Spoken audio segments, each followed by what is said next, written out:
Hana mến chào cô bác, anh chị và các bạn. Mùa Giáng sinh và mùa lễ Tết sắp tới, Hana xin mời cô bác, anh chị và các bạn cùng vào bếp làm với Hana 3 loại rau câu sơn thủy vừa nhanh vừa đẹp cho gia đình của mình. Trước tiên, mình sẽ đi chuẩn bị phần rau câu sơn thủy lá dứa. Cho vào xoong 900ml nước. Phần rau câu Hana sử dụng là 25g rau câu giòn. Để rau câu không bị vón cục thì cô bác, anh chị và các bạn nhớ dùng cái phới lòng để khuấy đều rau câu và để nghỉ ít nhất khoảng 30 phút tới 1 tiếng. Trong khi chờ rau câu nở, mình sẽ đi chuẩn bị phần màu. Để làm màu xanh, Hana sử dụng 200ml nước lá dứa và 30g đường cát khuấy đều. Để làm màu trong thì mình sẽ lấy 200ml nước. Nước này Hana đã nấu chín và 30g đường cát. Phần màu trắng thì Hana sử dụng 200g nước cốt dừa và 100g sữa đặc có đường. Nước cốt dừa này Hana sử dụng nước cốt dừa lon. Nước cốt cô bác, anh chị và các bạn có thể bắt lên bếp nấu chín. Hana không có nấu. Sau 1 tiếng thì mình sẽ bắt xoong rau câu lên bếp, khuấy đều và đậy nắp lại nấu sôi. Thỉnh thoảng cô bác, anh chị và các bạn cũng nhớ khuấy để tránh bị khét ở đáy. Khi rau câu sôi và tan hoàn toàn thì mình cho vào 100g đường cát, 1 muỗng canh nước vani, khuấy đều và nấu cho đường tan hoàn toàn. Nếu có bọt thì cô bác, anh chị và các bạn nhớ hớp.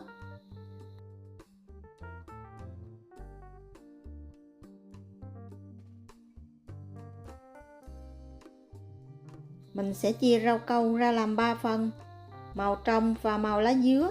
Mình cho vào mỗi tô 330g nước rau câu.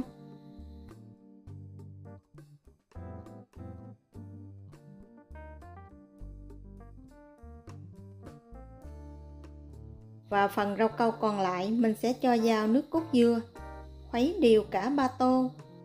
Theo kinh nghiệm đổ rau câu sơn thủy của Hana, để vân sơn thủy được đẹp, phần rau câu đổ vào thì cô bác, anh chị và các bạn phải để cho nguội mới ra vân đẹp. Nếu mình để nóng thì phần vân sẽ bị loang. Mình sẽ dùng 3 cái muỗng bằng nhau để đổ rau câu. Trước tiên mình sẽ đổ xen kẽ các màu với nhau. Phần vân này Hana đi đường lớn một xíu. Mình sẽ tiếp tục đổ như vậy cho tới khi gần nửa khuôn.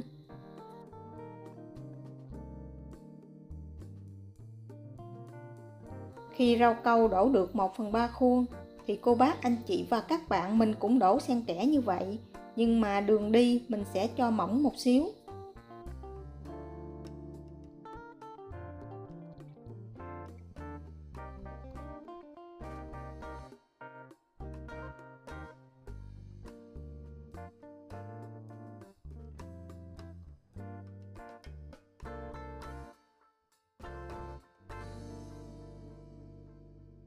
Mình sẽ tiếp tục làm như vậy cho tới khi rau câu được khoảng 2/3 khuôn thì mình trở lại đi đường vân lớn.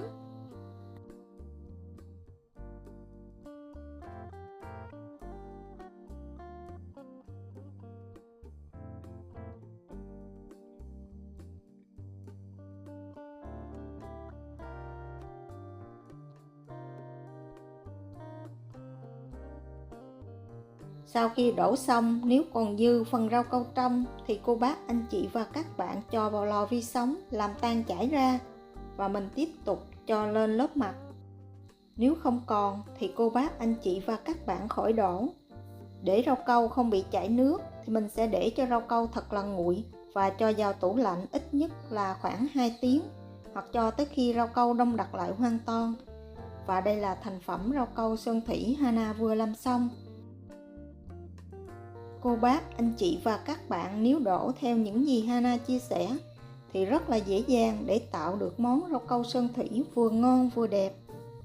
Trong lúc đổ, nếu mà mình sợ rau câu mau đông thì có thể đặt những tô rau câu trong những tô nước nóng. Đây là cách đổ rau câu theo kiểu truyền thống ngày xưa.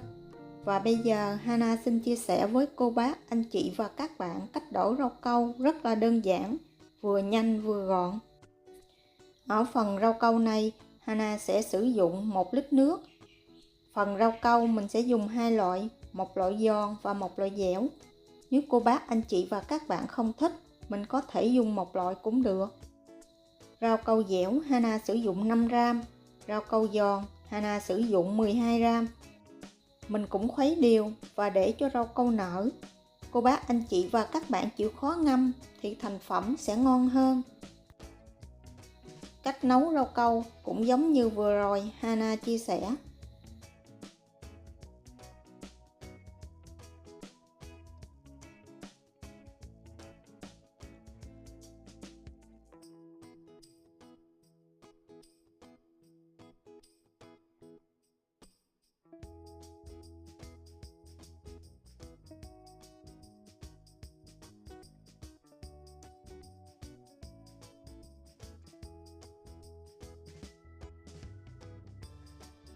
Phần đường thì mình sẽ dùng 100g. Phần nước vani mình dùng 1/2 muỗng canh.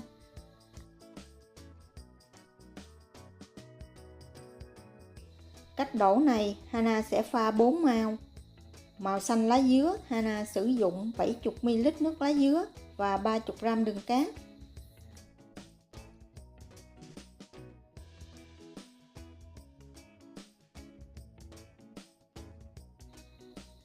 Phần nước rau câu Hana sẽ dùng 150ml.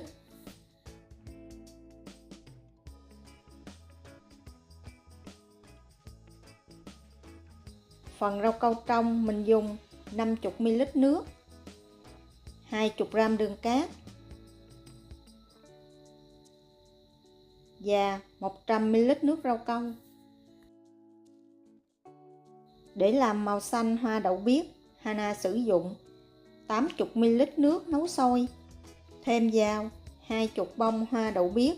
Mình sẽ khuấy đều và nấu khoảng 3 phút.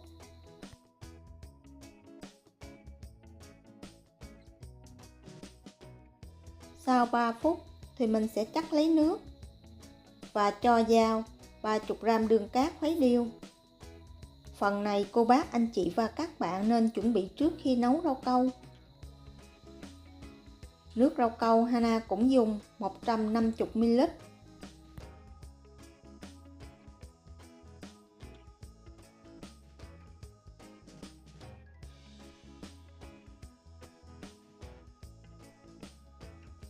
Sau khi pha đủ 3 màu, phần rau câu còn lại mình sẽ cho vào 50g sữa đặc có đường, 150g kem sữa tươi. Nếu cô bác, anh chị và các bạn không có, mình có thể thay hoàn toàn bằng nước cốt dừa và 150ml nước cốt dừa khuấy đều và nấu sôi nhẹ trở lại. Để cho rau câu được mịn mượt thì mình nhớ lọc qua rây.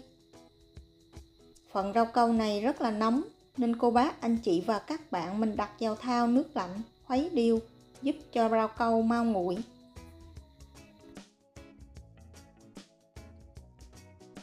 Các màu còn lại thỉnh thoảng cô bác, anh chị và các bạn cũng nhớ khuấy để tránh bị đông đặc.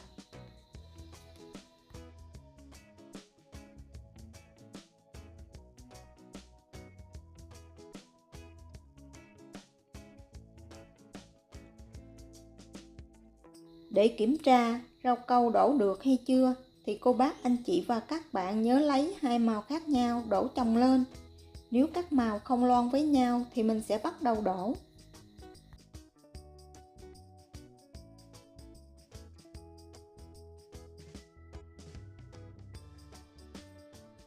Cách này mình không làm theo cách truyền thống đổ từ từ mà Hana sử dụng chai nước suối để đổ. Mình sẽ dùng kéo cắt một khoảng trống ở giữa chai.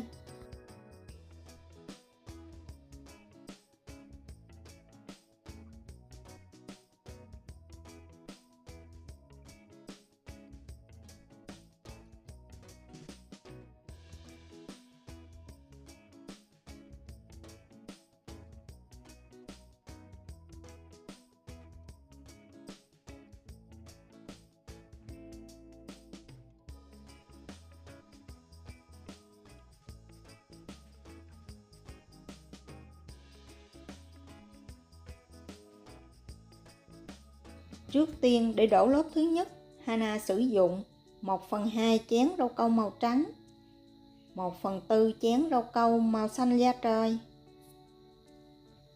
1/4 chén rau câu màu xanh lá dứa và 1/6 chén rau câu màu trong. Dưới đáy khuôn thì cô bác, anh chị và các bạn nhớ tráng một lớp mỏng rau câu. Đặt miệng chai nước suối sát thành khuôn và từ từ lắc nhẹ để rau câu chảy từ trong ra ngoài.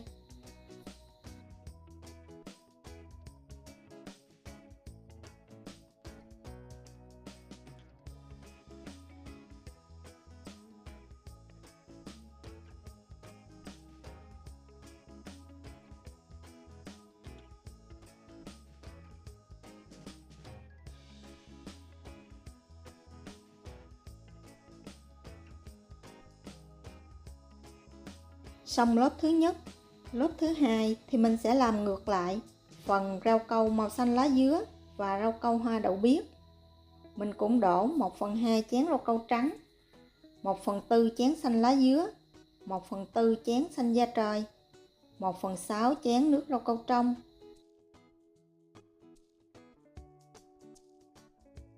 Lớp thứ hai này, cô bác, anh chị và các bạn mình sẽ đi từ từ theo kiểu dít dắt.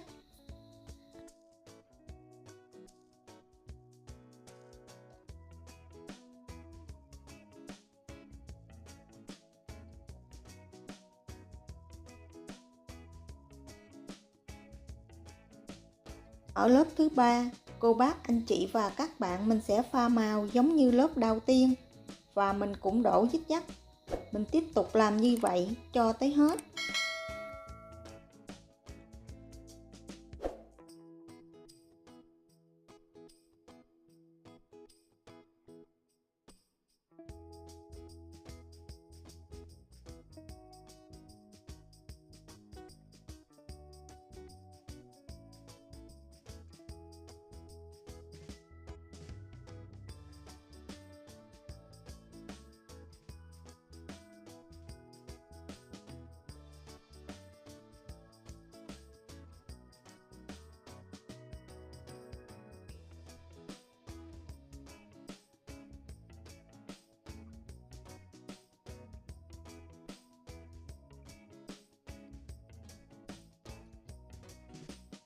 Sau khi đổ rau câu xong, mình cũng để cho thật là nguội và cho vào tủ lạnh khoảng 2 tiếng. Và đây là thành phẩm rau câu Hana vừa đổ bằng chai và để trong tủ lạnh khoảng 2 tiếng. Màu sắc bên ngoài rất là bắt mắt. Nhìn miếng rau câu giống như một phiến đá cẩm thạch. Với cách đổ này, cô bác, anh chị và các bạn có thể làm rất nhanh và không sợ rau câu mau bị đông đặc. Phần bên trong rau câu rất là bắt mắt. Với sự kết hợp hai loại rau câu thì phần rau câu này ăn có độ dai giòn vừa phải, cùng phần nước cốt dừa thơm béo và phần kem tươi kết hợp lại rất là ngon. Và đây là cách thứ ba đổ rau câu sơn thủy. Mình sẽ đổ bằng ly. Phần này cô bác, anh chị và các bạn mình cũng sử dụng 1 lít nước. Rau câu thì Hana sử dụng một gói rau câu giòn 25g. Mình cũng sẽ ngâm và nấu rau câu giống như Hana vừa chia sẻ hai loại trước. Màu xanh hoa đậu biếc thì Hana sử dụng 200ml nước hoa đậu biếc và 35g đường cát.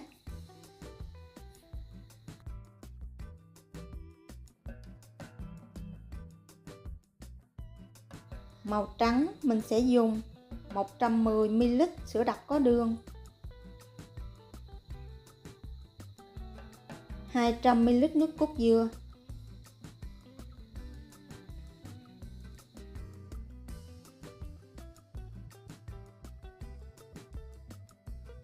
màu trong mình cũng sử dụng 200ml nước đã nấu chín, 35g đường cát.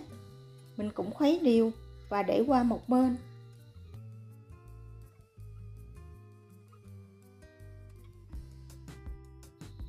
Sau 1 tiếng, mình cũng bắt xoong rau câu lên bếp khuấy đều và nấu sôi.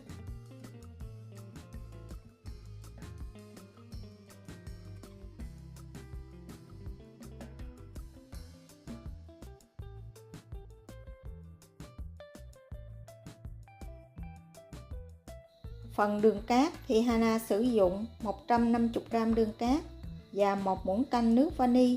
Mình sẽ khuấy đều và nấu cho tới khi đường tan hoàn toàn thì mình tắt bếp.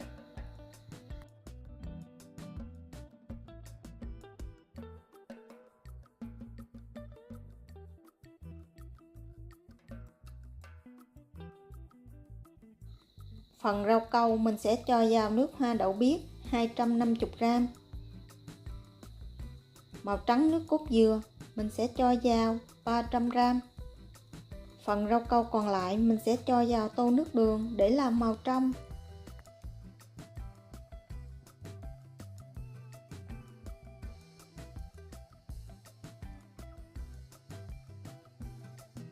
Mình cũng khuấy đều rau câu và thử, khi thấy các màu không loang với nhau thì mình bắt đầu đổ.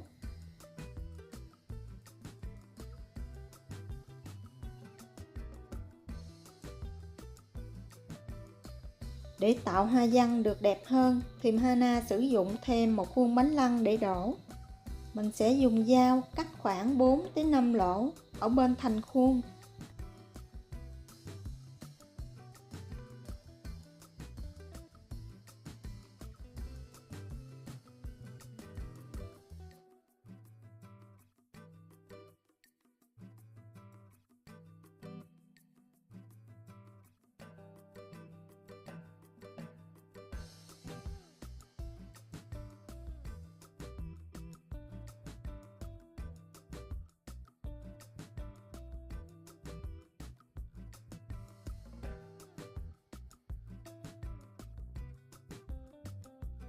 Trước khi đổ, cô bác, anh chị và các bạn cũng nhớ tráng ở phía dưới khoảng 1/4 chén nước rau câu trong. Phần ly, cô bác, anh chị và các bạn đừng dùng ly tròn hoặc là ly trơn. Và đặt phần lỗ cắt của khuôn bánh lăng lên phần góc cạnh của ly.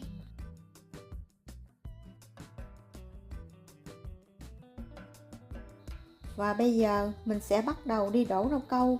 Trước tiên cho vào khuôn 1/3 chén màu trắng. Kế tiếp mình sẽ đổ 1/3 chén màu xanh.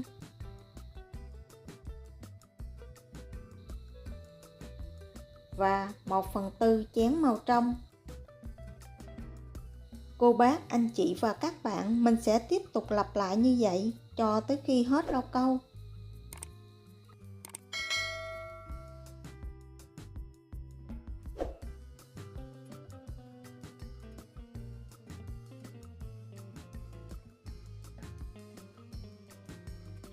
Sau khi đổ rau câu xong thì mình sẽ dùng 2 tay nhẹ nhàng lấy ly lên. Cô bác, anh chị và các bạn nhớ dùng bao tay để đeo, nếu không trơn rất là khó lấy. Phần rau câu trong còn lại mình cũng đun nóng và cho lên mặt. Nếu không còn thì cô bác, anh chị và các bạn khỏi cho. Và để cho rau câu thật nguội, cho vào tủ lạnh cũng khoảng 2 tiếng. Và đây là thành phẩm rau câu Hana đã làm xong. Cách làm này cũng nhanh và đơn giản giống như cách làm bằng chai. Hy vọng cô bác, anh chị và các bạn sẽ thích những gì Hana chia sẻ. Nếu thích, nhớ đăng ký ủng hộ kênh của Hana nhé. Hana cảm ơn. Hana kính chúc cô bác, anh chị và các bạn nhiều sức khỏe, nhiều niềm vui và nhiều thành công trong cuộc sống.